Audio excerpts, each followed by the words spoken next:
CN korban kasus dugaan pengeroyokan di perumahan Puri Lasiana kembali mendatangi Mapolsek Kelapa Lima, Kota Kupang.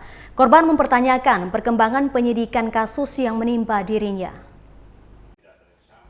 Korban kasus dugaan pengeroyokan di perumahan Puri Lasiana kembali mendatangi Mapolsek Kelapa Lima, Kota Kupang. Sebagai korban, dirinya mempertanyakan perkembangan penyidikan kasus yang menimpanya sesuai laporan polisi tanggal 14 Mei yang lalu. Kepada media, korban meminta agar Polsek Kelapa Lima serius menangani kasusnya.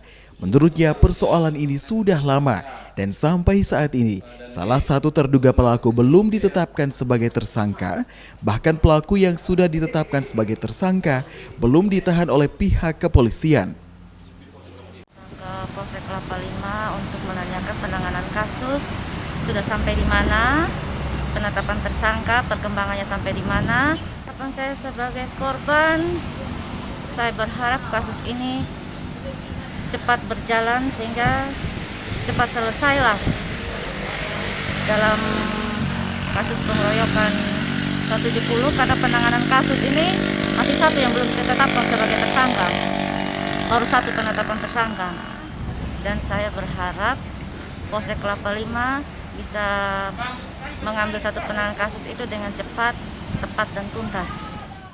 Sementara itu, Wakapolsek Kelapa Lima Kota Kupang Ibtu Saladin mengatakan saat ini proses penyelidikan kasus pengeroyokan masih berlangsung. Pihaknya juga sudah menetapkan satu tersangka dan saat ini dalam proses pemeriksaan, serta tidak menutup kemungkinan akan ada penambahan tersangka lain dalam kasus ini. Artinya proses penyidikannya untuk sementara masih berlangsung. Kemudian gelar kasus juga sudah dilakukan oleh Polres Kupang Kota.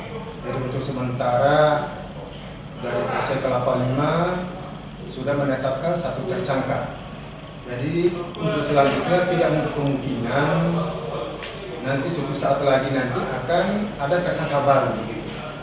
Nah, kemudian untuk tersangka sekarang sedang ada di Polsek Kelapa Lima. Jadi untuk dilakukan pemeriksaan. Jadi harapan kita dari Ibu Christine selaku korban, yakin dan percaya saja. Wakapolsek juga meminta kepada korban untuk mempercayakan kasus ini kepada polisi. Karena Polsek Kelapa Lima mempunyai komitmen apabila sudah mengadakan proses penyelidikan, kasus akan selesaikan secara tuntas. Dari Kupang, Oktobala, Tim iNews melaporkan.